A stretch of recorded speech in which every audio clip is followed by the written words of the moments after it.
السلام علیکم دوستو، میرا نام ہے شیخ کاشف۔ آپ دیکھ رہے ہیں ایس کے ٹی وی۔ دوستو، صاف ابن سیاد کون ہے؟ کیا وہ دجال تھا؟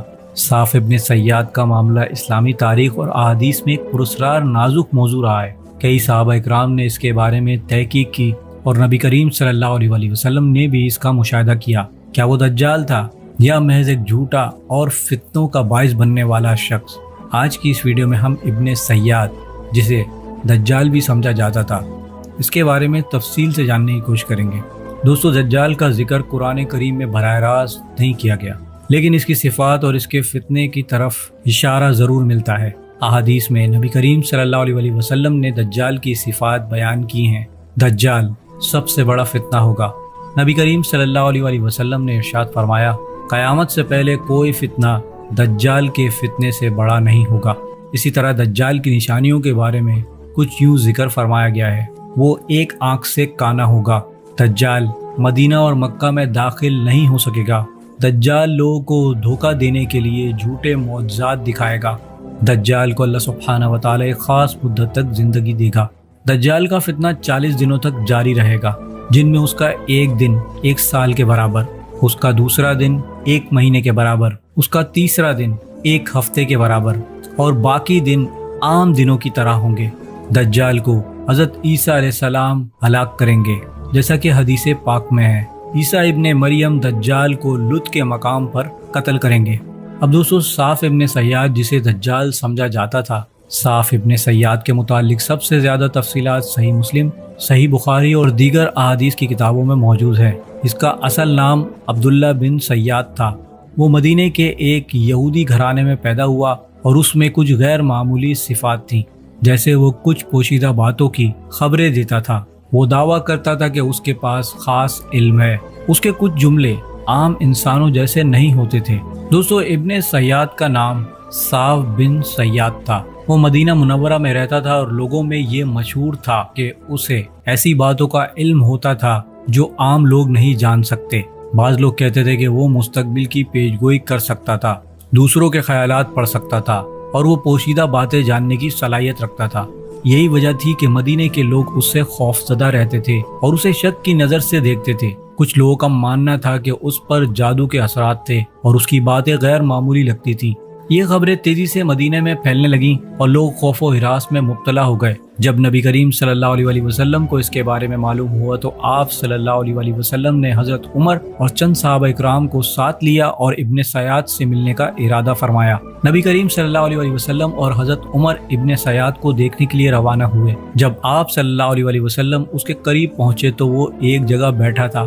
نبی کریم صلی اللہ علیہ وسلم نے اس سے پوچھا، کیا تم گواہی دیتے ہو کہ میں اللہ کا رسول ہوں؟ ابن سیاد نے معاذ اللہ گستاخانہ انداز میں جواب دیا، نہیں، بلکہ تم گواہی دو کہ میں اللہ کا رسول ہوں۔ یہ سن کر حضرت عمر رضی اللہ تعالیٰ عنہ شدید غصے میں آ گئے اور کہا، یا رسول اللہ صلی اللہ علیہ وسلم، مجھے اجازت دیجیے کہ میں اس کا سر قلم کر دوں۔ لیکن ہمارے پیارے نبی حضرت محمد مصطفیٰ صلی اللہ علیہ وسلم نے حضرت عمر کو روک دیا اور فرمایا کہ اے عمر، اگر یہ دجال ہے تو تم اسے قتل نہیں کر سکو گے، کیونکہ دجال کو قتل کرنے کی طاقت و قدرت اللہ سبحانہ و تعالی نے صرف حضرت عیسیٰ علیہ السلام کو ہی عطا کر رکھی ہے۔ اگر یہ دجال نہیں ہے تو اسے قتل کرنا تمہارے لیے جائز نہیں۔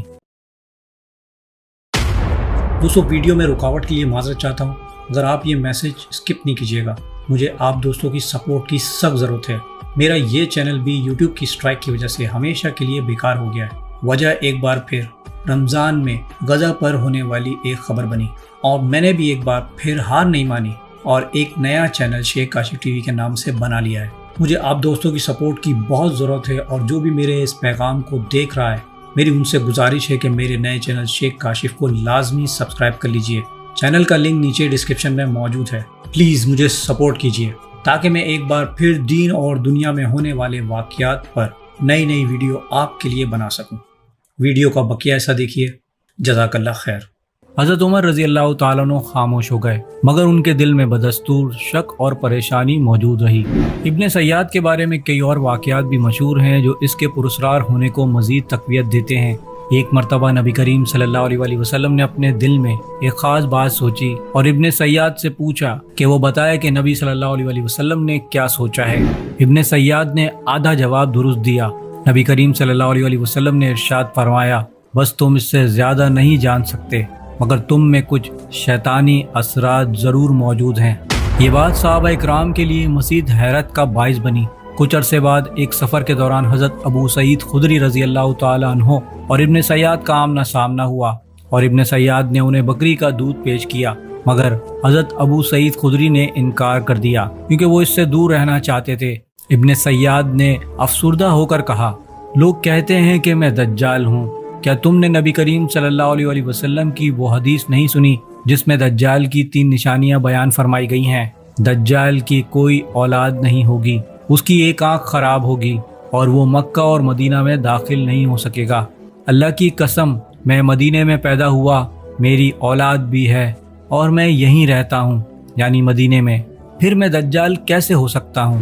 یہ سن کر حضرت ابو سعید خدری رضی اللہ تعالیٰ عنہ الجھن میں پڑ گئے اور ابن سیاد کی باتوں سے مزید پریشان ہو گئے۔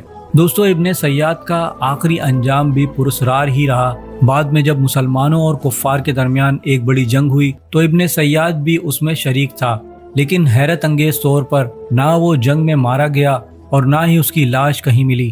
کچھ لوگ کہتے ہیں کہ وہ کسی اور جگہ بھاگ کر روپوش ہو گیا، جبکہ بعض مورخین کا کہنا ہے کہ اس کا انجام آج تک ایک معمہ ہے۔ یہ واقعہ تاریخ میں ایک پراسرار پہلی کی مانند ہے۔ ابن سیاد کے بارے میں کئی روایات موجود ہیں، مگر اس کی حقیقت کیا تھی یہ ایک راز ہی رہا۔ کیا وہ واقعی دجال تھا یا پھر ایک ایسا شخص تھا جس کے بارے میں لوگوں کے خیالات غلط فہمی کا شکار ہو گئے؟ اللہ سبحانہ و تعالیٰ سے دعا ہے کہ ہمیں دجال کے فتنے سے محفوظ فرمائے اور ہمارے ایمان کی حفاظت فرمائے، آمین۔ دوستو، امید کرتا ہوں میری ویڈیو سے آپ کی معلومات میں اضافہ ہوا ہوگا اور کچھ نیا جاننے کو ملا ہوگا۔ اگر میری ویڈیو آپ کو اچھی لگی ہے تو اسے لائک اور شیئر کرنا نہ بھولیے گا، اور مزید ایسی ویڈیوز کے لیے میرے چینل کو سبسکرائب کر لیجئے۔ اب میں ملوں گا آپ کو ایک ایسی انفارمیٹیو ویڈیو کے ساتھ، تب تک کے لیے اللہ حافظ۔